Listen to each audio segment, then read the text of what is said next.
When we're talking about the natural rhythm of a market, the natural rhythm of the market is going to reflect the participants and the type of turnover they bring. But a lot of times I think people see that Frankfurt and London, basically Europe and the UK, especially London, has the most turnover in terms of what that financial center represents in trading.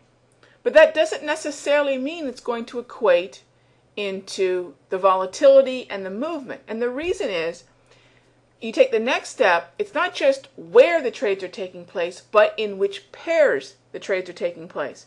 Most of you know that I talk a lot about the dollar correlated pairs. Anything that trades against the dollar, I'm usually interested in.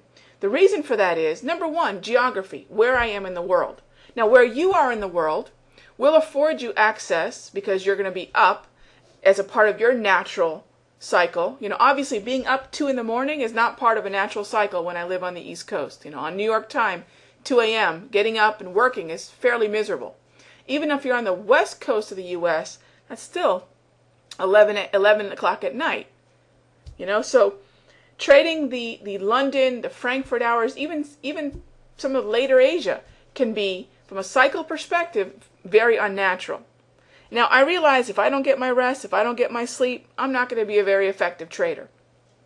And I just discovered, hey, in order to be my best, I need to get my rest. I need to have some time to look at the market. And I found myself saying, I'm going to work with my natural cycle. I get up around 6, 7 o'clock.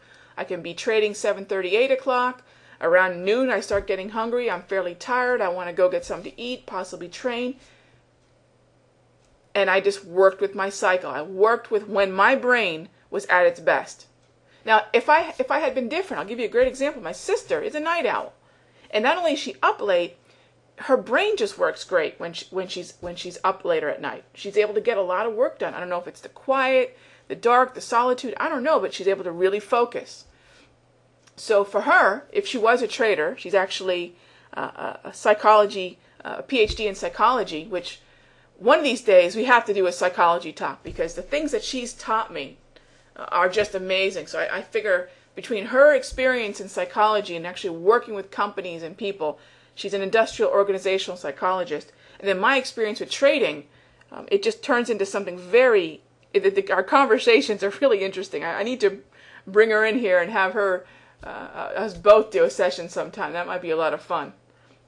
But anyways, her natural cycle, she'd probably be very effective in Asia, because she's up and she's alert, and she might even be able to wander into, I don't know, early Europe and UK. I'm not sure. But had she wandered into Asia, had she decided, or any of you out there, maybe Asia is your natural cycle. Maybe you are located in, a country that allows you to be awake during these hours.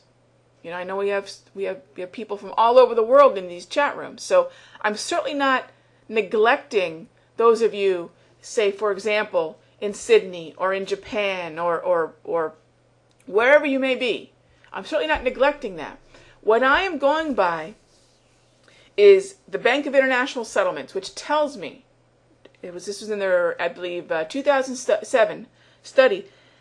They tell me by their analysis that most of the actively traded pairs trade against the U.S. dollar. The number one being the Euro-U.S. dollar. Then I believe number 2 was the U.S. dollar yen.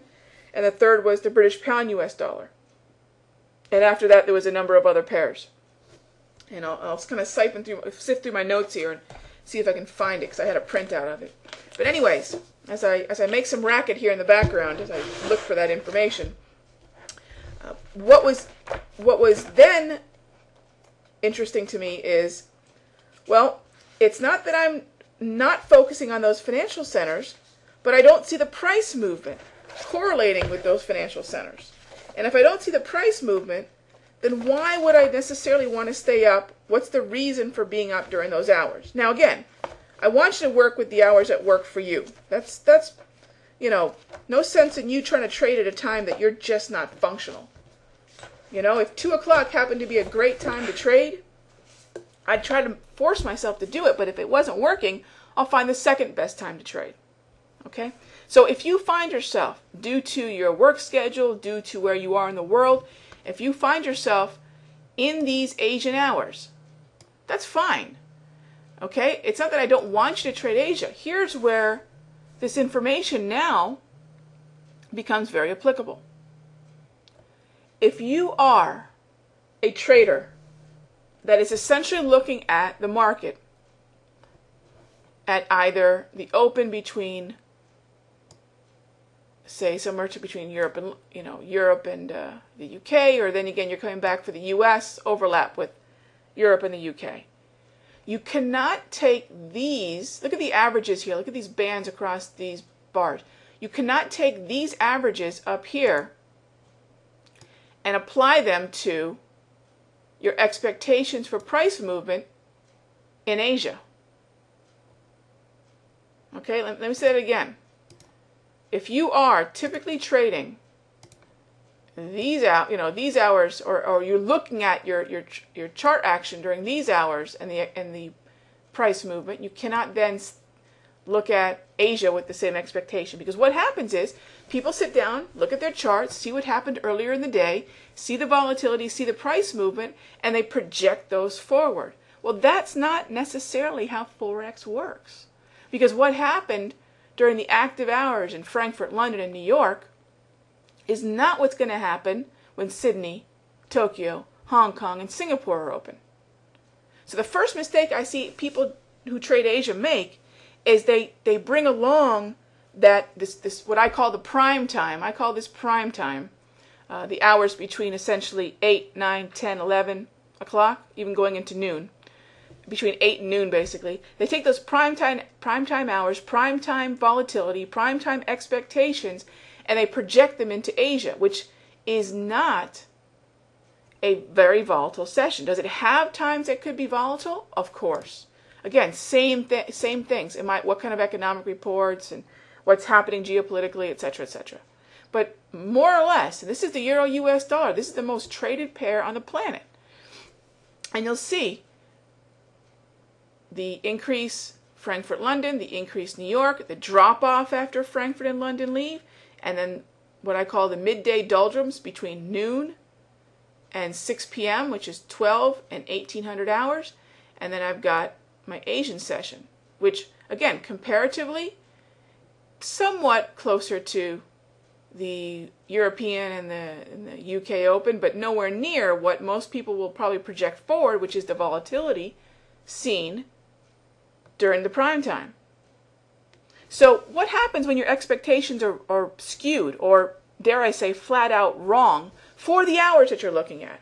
What if you apply those New York volatility hours to Tokyo? Remember that there are multiple support and resistance levels on a chart. Multiple, right? You might be looking at different trend lines, different support and resistance levels. Some might be very close to price, some might be very far away from price. You're trying to gauge what kind of follow-through might occur if prices trigger your entry. You're trying to gauge what kind of risk you might have to assume once you're in a trade. Generally speaking, would you need to have a higher risk appetite? Would you need to be willing to take on more risk during New York than you would Asia? I'm asking, take a look at the average pip movement. Should you expect less follow-through in Asia than you expect in New York? Again, look at the price movement. Look at the pip movement it equates to during these hours a day versus these hours of the day. And if you are carrying over right now your price movement expectations from what you saw in your charts during that New York prime time into Asia, and you're constantly saying, wow, I'm getting stopped out, or prices aren't following through, I'm risking too much, the prices aren't moving to my profit target, is it that your support and resistance are wrong, or maybe you're expecting too much movement? Ask yourself and consider what you see here on the screen.